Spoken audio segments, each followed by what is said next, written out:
de l'aventure sur le port de Nassau où Jérôme est attendu par Andrika.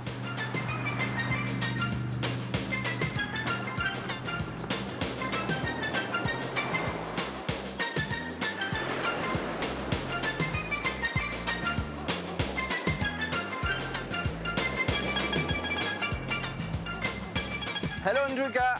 Salut! Très heureux de te rencontrer. Très heureux d'être là. J'ai beaucoup de chance. Je suis au paradis, ça y est. Oui, bienvenue chez moi. Merci.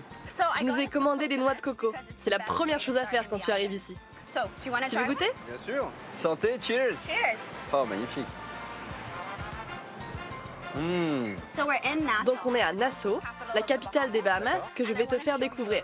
Les endroits les plus connus, et ensuite on ira essayer la cuisine bahaméenne, parce que je suis passionnée de gastronomie. D'accord. Sache que je suis un petit peu gourmand, donc ça risque de me plaire. On finit la noix de coco et on y va? Avec plaisir.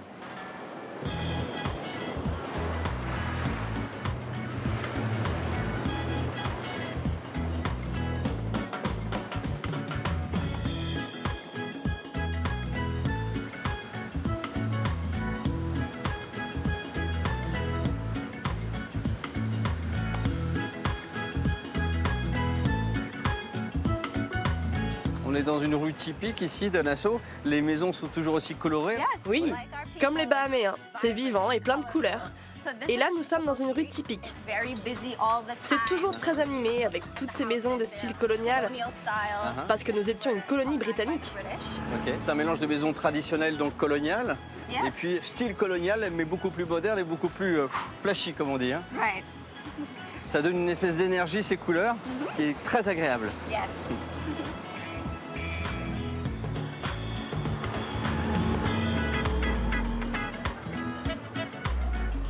C'est le musée des pirates ici? Ici, ça a été la capitale de la piraterie mondiale. Oui, exactement. Nassau était un peu le quartier général des pirates, leur paradis. Et donc ils attendaient les bateaux des Espagnols, des colons espagnols par exemple, ou des Anglais qui venaient finalement exploiter les richesses hein, dans toute cette région caribéenne. Hop, ils étaient planqués là et ils surgissaient. Donc là, il y a toute l'histoire par exemple de Barbe Noire et de tous ces pirates célèbres. Ouais, d'accord. Ça devrait plaire aux enfants ça.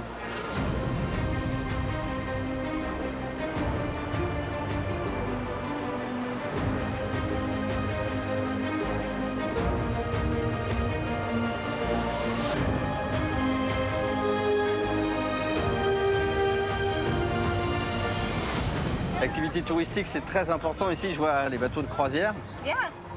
Oui, on est une vraie destination touristique depuis notre indépendance en 73. Est-ce que tu penses aussi que le fait qu'il y ait eu beaucoup de films à grand succès, comme les James Bond, les Dents de la Mer, c'est de là qu'est parti l'engouement pour les Bahamas?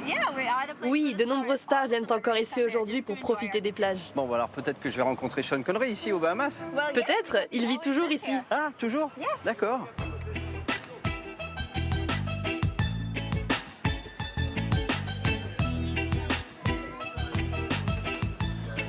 Petit marché artisanal, c'est mignon.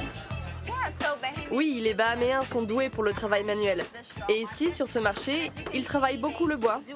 On utilise aussi beaucoup les conques, la paille de coco, toutes les ressources qu'on trouve sur notre île. Ah, ça fait un bel éventail de souvenirs à ramener. Hein.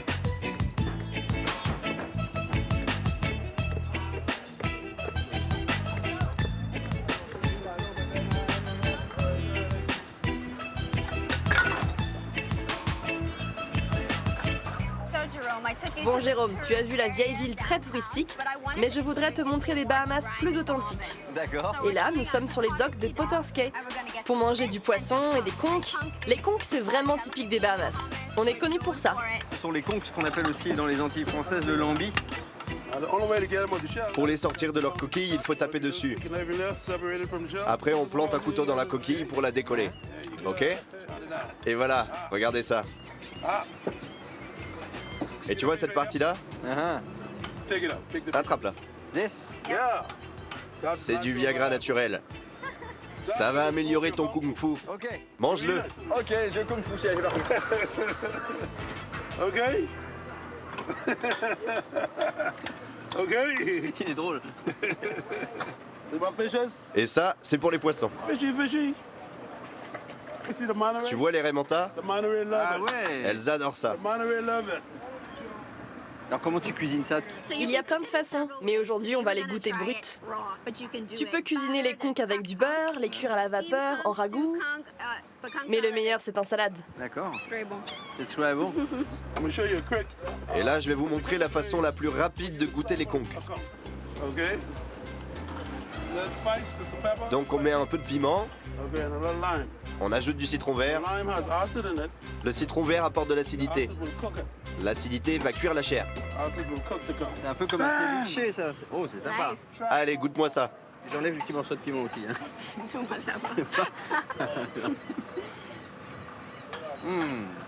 Qu'est-ce que t'en penses? Ah, c'est très croquant.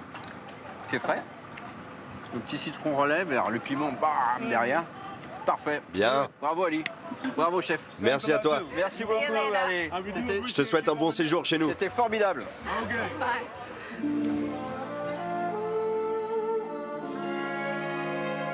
Les Bahamas, une nation archipel. Une mosaïque bleue composée de plus de 700 îles. Et pour l'apprécier, il est bon de prendre de la hauteur. C'est incroyable. Cette eau est si turquoise. Et toutes ces petites îles, je n'ai jamais rien vu de pareil. Des eaux comme ça, vous n'en voyez nulle part ailleurs. C'est vraiment une très belle journée pour voler. Un vol en hydravion, c'est le luxe que s'est offert cette touriste pour se rendre à son hôtel. Un voyage haut en couleur. On a ici une partie très fine de l'île d'Eleuthera. Le bleu profond de l'Atlantique, bleu foncé, est seulement séparé par une fine bande de terre de cette eau qu'on a aux Bahamas, d'un bleu très clair.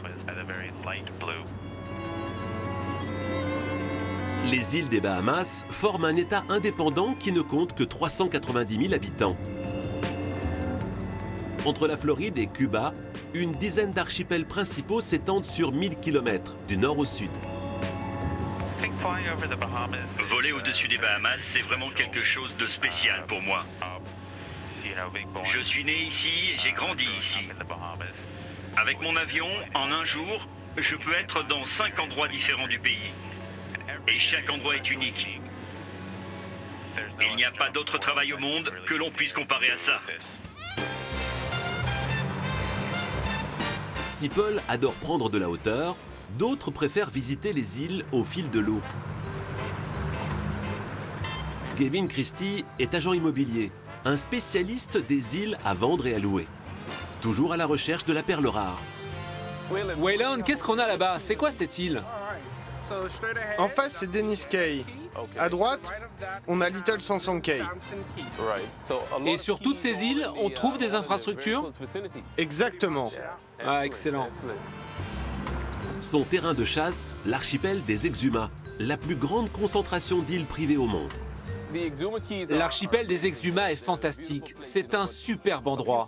Mais nous, ce que l'on regarde lorsqu'il s'agit d'îles privées et d'îlots, c'est l'accessibilité. Par exemple, les accès en eau profonde et les équipements qu'on y trouve. Dans l'archipel, certaines îles peuvent se négocier à plusieurs millions d'euros. Quelle magnifique journée.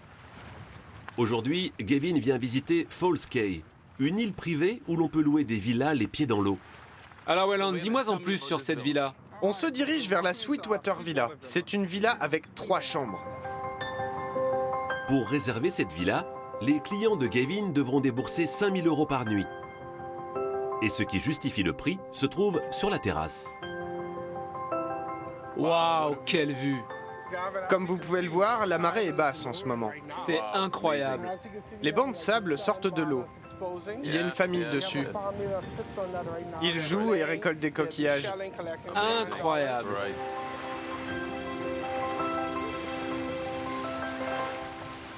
La vue et la plage sont superbes. L'eau est incroyablement turquoise. C'est ça que mes clients recherchent. J'ai voyagé dans le monde entier, mais les Exumas, c'est le top pour moi. Cet archipel, je veux en explorer toutes les îles. Les îles des Bahamas n'ont pas encore livré tous leurs secrets. Mais depuis toujours, elles réservent des surprises aux navires qui souhaitent s'y aventurer. Car ici, marée, courant et bancs de sable peuvent rendre la navigation très difficile. Il faut faire attention d'être bien au milieu lorsque l'on passe par ici. De part et d'autre, c'est l'océan Atlantique. Quand vous commencez à naviguer, il faut bien écouter les conseils de navigation transmis par les anciens. Vous ajoutez à ça les moyens techniques que l'on a aujourd'hui et vous pouvez être à peu près confiant en ce que vous faites. Étienne Maycock est le lien qui unit des milliers de Bahaméens. Voilà 16 ans qu'il navigue sur le Captain Sea. En provenance de Nassau, le navire ravitaille des dizaines de ports. Et chaque semaine, il y est très attendu. Par ici! Dans l'autre sens! Tourne! Sur le Captain Sea, on trouve de tout. De la nourriture aux matériaux de construction, le kit complet pour vivre sur une île isolée. Le mailboat est vraiment important pour nous, car c'est notre principal moyen de transporter l'épicerie, les produits non périssables, ce dont on a besoin pour construire une maison. Tout ce qu'on ne trouve qu'à Nassau, ce bateau nous l'apporte directement ici.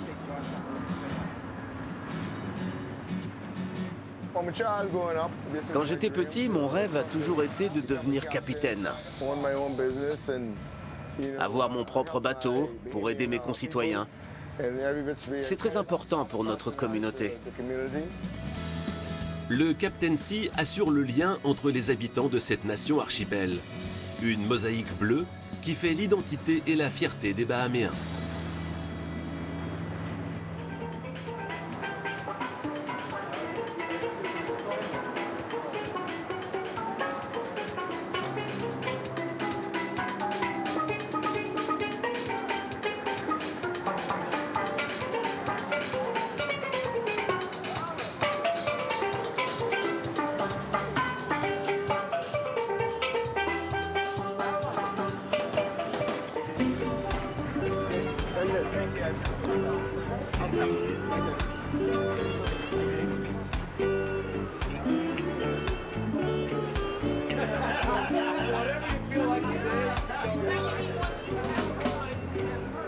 Mr. Stewart. Bonjour Jérôme, bienvenue chez Stewart Cove. Merci, très heureux de te rencontrer parce que tu es une institution ici aux Bahamas. C'est vrai, on travaille depuis 40 ans aux Bahamas. Alors, je suis très impressionné par la taille de ton centre de plongée. Qu'est-ce que tu m'as prévu aujourd'hui alors? Aujourd'hui, nous allons t'emmener dans une pouponnière de corail. On y fait pousser du corail pour pouvoir le replanter. Et tu vas nous aider. Ah, c'est génial, j'ai jamais fait ça. Super, on y va alors? Allez, bienvenue à bord. Nice to meet you. Je m'appelle Alex. Nice to meet you. Thank you. Allons plonger.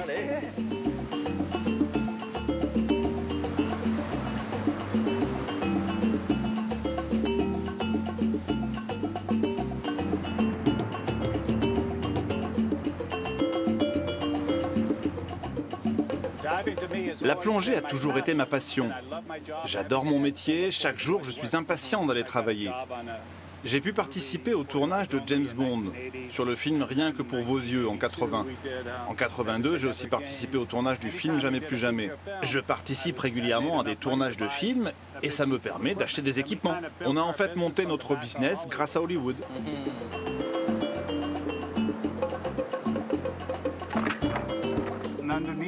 Juste sous nos pieds, il y a notre pépinière de corail.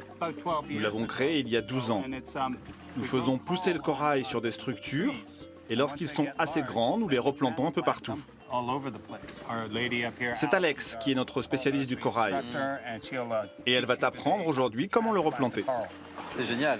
Pour faire de la sensibilisation, il n'y a rien de mieux que faire ça. Bravo. Allez, on y va? On y va. Bon, les nuances de bleu sont juste sublimes ici. Hein. Ce qu'il faudrait que tu fasses, c'est repérer le tronc du corail. Il faut couper en laissant environ 3 cm. Car le but, quand on taille le corail, c'est qu'il puisse repousser. Fais juste attention à ne pas attraper le corail à pleine main. Prends-le juste entre 2 doigts pour le transporter. D'accord, c'est fragile, oui. Super, on y va.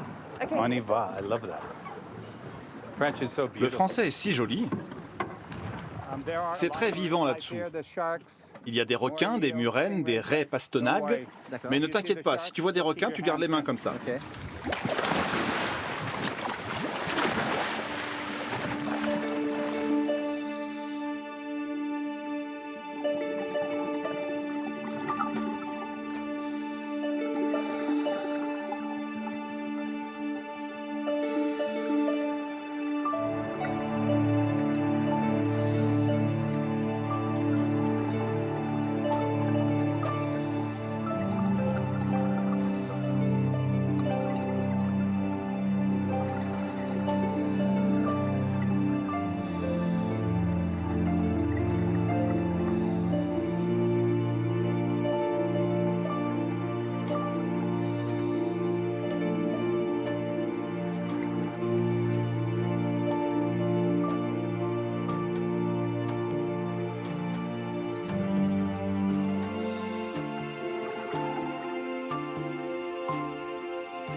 Ça, c'est de la plongée. Hein.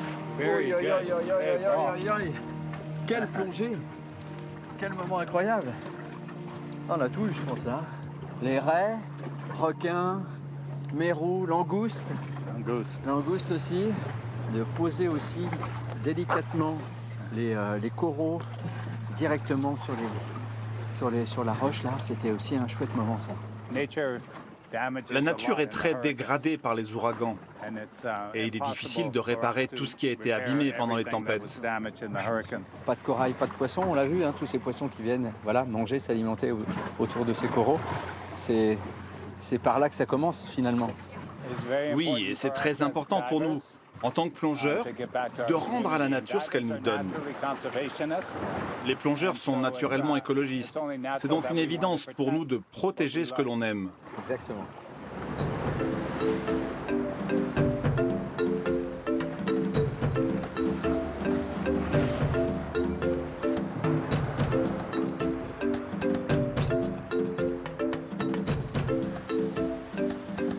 Jérôme, je veux te montrer cet endroit. C'est un véritable joyau au cœur de la ville de Nassau. Depuis ce parc, on gère tous les autres espaces naturels des Bahamas, à la fois terrestres et maritimes. Et je voudrais te présenter Marc. Je suis Marc Daniels, le conservateur de ce parc. Content de te voir. C'est un plaisir pour moi de te faire découvrir la propriété. Ok, super. Donc un peu de vert au milieu de ce blanc et de ce bleu qu'on retrouve ici dans l'archipel. Voilà, exactement.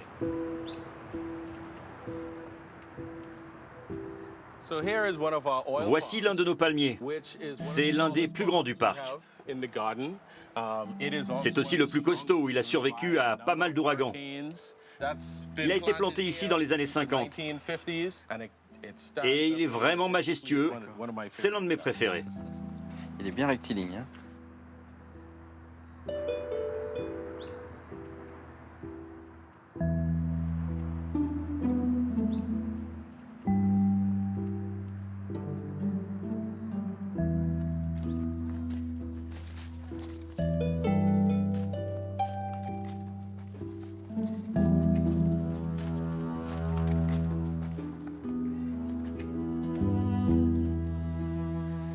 Qui aime les serpents? Tout le monde aime les serpents, super. Regarde, on a une classe avec Scott Johnson, l'un de nos spécialistes. Voyons quel est l'atelier des enfants aujourd'hui. Comment faut-il tenir un serpent? Imaginons que vous voyez un serpent dans le jardin. Je pose les serpents sur l'herbe. Reculez tous de quelques pas. Ok, alors imaginons que vous voyez ces serpents dans votre jardin. Et votre maman crie: « Ah, il y a un serpent dans mon jardin, il faut le tuer !» Qu'est-ce que vous lui répondez? Ne tue pas le serpent. Ne tue pas le serpent, c'est ça. Il ne faut pas essayer d'attraper le serpent près de sa tête, sinon le serpent va paniquer. Il va ouvrir sa bouche, se retourner et vous mordre. Bonjour. Ça me plaît de voir l'intérêt que portent les enfants à ces animaux qui vivent près d'eux, peut-être sans qu'ils le sachent. Est-ce qu'il y a justement une grande population de serpents comme ceux-ci ici? Nous avons 4 espèces de boa bahaméens. L'une est gravement menacée et les autres, on ne sait pas vraiment quelle en est la population. D'accord. Est-ce que les gens ici sont habitués à vivre avec ces animaux-là? Les Bahaméens sont de plus en plus à l'aise ou tolérants avec les serpents. Il y a encore 10 ans, s'ils avaient vu un serpent, ils l'auraient tué. Donc il y a une évolution positive dans la perception des serpents par les Bahaméens. Savez-vous pourquoi les serpents sont importants? Les souris. Parce qu'ils mangent les souris et tout ça. Exactement. Alors, est-ce que votre appréhension des serpents a changé avec les explications de Scott? Oui. Yes. À qui le tour? Moi. C'est super. C'est incroyable de voir ces enfants qui avaient peur des serpents en arrivant. Et là, ils se battent pour le tenir. La peur a disparu. Aucun de ces enfants ne tuera plus de serpents. On observe la même chose pour les requins. Absolument. Une fois que l'on a vécu une expérience avec le requin, la peur que vous aviez disparaît. Bye bye. Tu sais, il y a des personnes comme Scott qui, dès le plus jeune âge, aiment les reptiles. D'autres aiment les oiseaux, moi ce sont les plantes. On essaie de cultiver ça et de le partager. Et comme tu disais, c'est ensemble qu'on y arrivera. Super. Merci. Thank you. Thank you for coming. Thank you, buddy.